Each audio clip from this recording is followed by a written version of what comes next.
Electronic ഡിവൈസിൻ്റെ അടുത്ത് ചെല്ലുകയാണെങ്കിൽ അതിൻ്റെ ആ ഒരു റെഡ് ലൈറ്റ് വേണ്ട അവിടെ കിടന്ന് ടി ആ ഒരു സൗണ്ട് കേൾക്കും. ഹായ് എല്ലാവർക്കും നമസ്കാരം. ഇന്നത്തെ വീഡിയോ എന്ന് പറഞ്ഞാൽ ഒളിക്യാമറകൾക്കെതിരെയാണ്. ഇപ്പോൾ ഇത് എൻ്റെ വീട്ടിലെ ടിവിയുടെ റിമോട്ടാണ്. ഇപ്പോൾ ഞാനും എടുത്തൊരു സ്വിച്ച് നിൽക്കുവാണ്.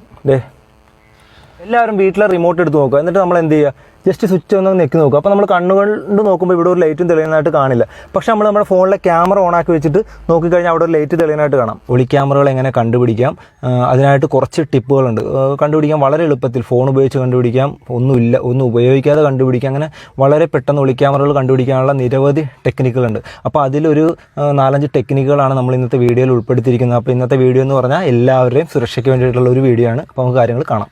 അപ്പോൾ ആദ്യമായിട്ട് ക്യാമറ കണ്ടുപിടിക്കുന്നതിന് മുമ്പ് ക്യാമറ എവിടെയൊക്കെ വെക്കാൻ സാധ്യതയുണ്ട് ആ കാര്യങ്ങൾ നമുക്ക് നോക്കാം. ഒരു ഹിഡൻ ക്യാമറ ഇപ്പോൾ ഇത് കണ്ട, ഇത് താക്കോലാണ്, ഇത് കാറിൻ്റെ താക്കോലാണ്.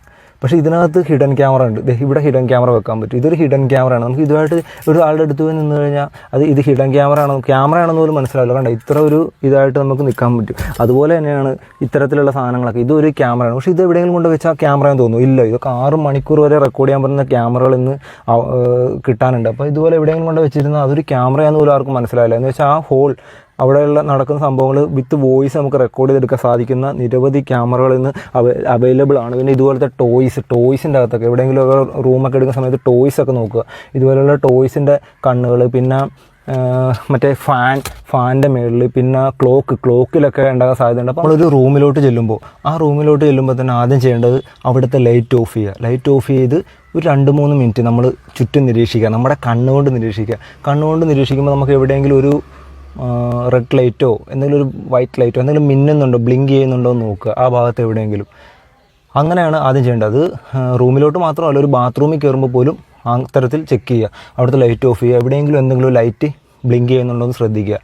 ഇനിയുള്ളതാണ് ചില ലൈറ്റുകൾ നമ്മുടെ കണ്ണുകൊണ്ട് കാണാൻ പറ്റാത്ത ലൈറ്റുകളുണ്ട്. അപ്പോൾ രണ്ടാമത് ചെയ്യേണ്ട കാര്യം, നമ്മൾ ഫോണിൻ്റെ ക്യാമറ ഓണാക്കിയിട്ട് ആ റൂം ഫുള്ള്, അല്ലെങ്കിൽ ഏത് ബാത്റൂം ഫുള്ള് എവിടെയെങ്കിലും നമുക്ക് സംശയമുള്ള ഭാഗത്ത് എന്ത് ചെയ്യുക, ഈ ക്യാമറ ഇങ്ങനെ ഓടിച്ചു നോക്കുക. ഫുള്ള് ചുറ്റും ഓടിച്ചു നോക്കുക. അപ്പോൾ നമ്മുടെ കണ്ണുകൊണ്ട് കാണാൻ കഴിയാത്ത ഏതെങ്കിലും ഒരു ലൈറ്റ് ഉണ്ടെങ്കിൽ അതിനകത്ത് അറിയാൻ സാധിക്കുന്നതാണ്. പിന്നെയുള്ളതാണ് ഫ്ലാഷ് ലൈറ്റ്. ഇപ്പോൾ ഫോൺ ക്യാമറ ഇല്ലാത്ത ഫോൺ, നമ്മൾ സാധാരണ ടോർച്ചുള്ള ഫോണൊക്കെ ഉണ്ടാവും, സാധാ ഫോൺ, അത് വെച്ചിട്ട് അടിച്ചു നോക്കുക ലൈറ്റ്. അപ്പോൾ എവിടെയെങ്കിലും ഒരു ലെൻസോ അങ്ങനെ എന്തെങ്കിലും റിഫ്ലക്റ്റ് ചെയ്യുന്ന സാധനങ്ങളുണ്ടെങ്കിൽ പെട്ടെന്ന് അറിയാൻ പറ്റും. അപ്പോൾ ഒരു റിഫ്ലക്ഷൻ, അത് അടിച്ചു നോക്കുമ്പോൾ ലൈറ്റ് റിഫ്ലക്റ്റ് ചെയ്യുക. അപ്പോൾ അവിടെ ഒരു ക്യാമറ ഉണ്ടെന്ന് നമുക്ക് മനസ്സിലാക്കാൻ സാധിക്കും. പിന്നെ വളരെയധികം എഫക്റ്റീവായിട്ടുള്ളൊരു സംഭവമാണ്, നമ്മൾ പണ്ട് ഫോൺ വിളിച്ചിട്ട്, നിങ്ങളിപ്പോൾ ഒന്ന് ചെയ്ത് നോക്കിയാൽ അറിയാം, ഫോൺ വിളിച്ചിട്ട് നമ്മൾ ടിവിയുടെ അടുത്തോ അല്ലെങ്കിൽ ഏതെങ്കിലും ഒരു ഇലക്ട്രോണിക് വസ്തുവിൻ്റെ അടുത്തേക്ക് ചെല്ലുമ്പോൾ ടി ഒരു സൗണ്ട് കേൾക്കും, ഇങ്ങനെ ഒരു വെട്ടൽ പോലെ. അപ്പോൾ ജസ്റ്റ് ഒരു ബാത്റൂമിൽ എവിടെയെങ്കിലും കേട്ട് നമ്മളൊരു കോൾ ചെയ്യുമ്പോൾ നമ്മൾ അതിൻ്റെ അടുത്ത് ആ ഒരു രശ്മികളുണ്ടെങ്കിൽ ഈ ഒരു സംഭവം ഉറപ്പായിട്ടും കേൾക്കാൻ പറ്റും. അങ്ങനെ നമുക്ക് കണ്ടുപിടിക്കാൻ പറ്റും. അതിന് പറയുന്നത് use phone speaker to detect electromagnetic waves എന്നാണ് പറയുന്നത്. അങ്ങനെയുള്ള ഹിഡൻ ക്യാമറയിൽ നിന്ന് വരുന്ന ഇലക്ട്രോമാഗ്നറ്റിക് വേവ്സ് വെച്ചിട്ട് നമുക്കത് വളരെ എളുപ്പത്തിൽ ആ ക്ലിങ് സൗണ്ട് നമുക്ക് കണ്ടുപിടിക്കാനായിട്ട് സാധിക്കും. അങ്ങനെ ക്യാമറ ഡിറ്റക്ട് ചെയ്യാനായിട്ട് സാധിക്കും. പിന്നെ ഇതുപോലത്തെ ഹിഡൻ ക്യാമറകൾ ഇങ്ങനെയുള്ളതൊക്കെ കണ്ടുപിടിക്കാനായിട്ട് നിരവധി ആപ്ലിക്കേഷനുകൾ ഇറങ്ങുന്നുണ്ട്. ഗൂഗിൾ പ്ലേ സ്റ്റോറിൽ നിരവധി ആപ്ലിക്കേഷൻ ഉണ്ട്. അപ്പോൾ അതിനകത്തുനിന്ന് ഞാൻ കുറേ നോക്കിയിട്ട് ഹിഡൻ ക്യാം ഡിറ്റക്ടർ എന്ന് പറയും. അപ്പോൾ ഈ ആപ്ലിക്കേഷൻ്റെ പ്രത്യേകത എന്ന് വെച്ചാൽ, ഇത് വെച്ചിട്ട് നമുക്ക് ഇത് ഏതെങ്കിലും ഒരു ഇലക്ട്രോണിക് ഡിവൈസിൻ്റെ അടുത്ത് ചെല്ലുകയാണെങ്കിൽ അതിൻ്റെ ആ ഒരു റെഡ് ലൈറ്റ് വേണ്ട, അവിടെ കിടന്ന് ടി ആ ഒരു സൗണ്ട് കേൾക്കും. അങ്ങനത്തെ ഒരു ഇലക്ട്രോണിക് ഡിവൈസ് എവിടെയെങ്കിലും ഉണ്ടെങ്കിൽ ഈ ആപ്ലിക്കേഷൻ നമ്മൾ ഫോണിൽ ഇൻസ്റ്റാൾ ചെയ്തിട്ട് അതിൻ്റെ അടുത്തേക്ക് ചെന്ന് സ്കാൻ ചെയ്യുവാണെങ്കിൽ ഏതെങ്കിലും ഒരു ഇലക്ട്രോണിക് ഡിവൈസ് ക്യാമറ അടുത്ത് ചെല്ലുവാണെങ്കിൽ ഇത് ഭയങ്കരമായിട്ട് ഒച്ച വെക്കും. ആ റെഡിൻ്റെ ആ ഒരു ഇത് കണ്ട് ആ ഒരു മീറ്റർ ഫുള്ളായിട്ട് കാണിക്കുകയും ചെയ്യും. എന്ന് വെച്ചാൽ അവിടെ ഒരു ക്യാമറ ഉണ്ടെന്നാണ് അതിൻ്റെ അർത്ഥം. അപ്പോൾ നമുക്ക് സംശയമുള്ള സ്ഥലത്താണെങ്കിൽ ഇതുപോലെ ഇങ്ങനത്തെ ആപ്ലിക്കേഷൻ ഉപയോഗിച്ച് നമുക്ക് കണ്ടുപിടിക്കാവുന്നതാണ്. പിന്നെ ഇതിനകത്ത് നോക്കേണ്ടത്, ഇത് മാഗ്നറ്റോമീറ്റർ എന്ന് പറയുന്ന സംഭവം വെച്ചിട്ടാണ് ചെക്ക് ചെയ്യുന്നത്. അപ്പോൾ എല്ലാ ഫോണിനകത്ത് അത് ഉണ്ടാകണമെന്നില്ല. അപ്പോൾ അത് ചെക്ക് ചെയ്യുക, നിങ്ങളുടെ ഫോണിനകത്ത് ഉണ്ടോ ഇല്ലെന്ന് ചെക്ക് ചെയ്തിട്ട് ഇങ്ങനെയുള്ള സംഭവങ്ങൾ ഉപയോഗിക്കാൻ ശ്രദ്ധിക്കുക. പിന്നെ ഇതിനകത്ത് നമ്മുടെ കണ്ണുകൊണ്ട് കാണാൻ പറ്റാത്ത കുറേ ഇൻഫ്രാറെഡ് കിരണങ്ങളൊക്കെ കണ്ടുപിടിക്കാനുള്ള സ്കാനർ ഇതിനകത്തുണ്ട്. അപ്പോൾ അതും വെച്ച് നമുക്ക് ഇതുപോലെ ഡിറ്റക്ട് ചെയ്തെടുക്കാൻ പറ്റും. എവിടെയെങ്കിലും റെഡ് ലൈറ്റ് ഉണ്ടോ അങ്ങനെയൊക്കെ നമുക്ക് കണ്ടുപിടിക്കാനായിട്ട് പറ്റും. അപ്പോൾ ഇങ്ങനെയുള്ള നിരവധി ആപ്ലിക്കേഷനുകളൊക്കെ ഇന്ന് അവൈലബിൾ ആണ്. അപ്പോൾ അതൊക്കെ അങ്ങനെയുള്ള കാര്യങ്ങളൊക്കെ ചെക്ക് ചെയ്യുക. നമ്മൾ എവിടെയെങ്കിലുമൊക്കെ യാത്രയൊക്കെ പോകുന്ന സമയത്ത് ഇങ്ങനെയുള്ള സംഭവങ്ങളൊക്കെ മനസ്സിലാക്കി വെക്കുക.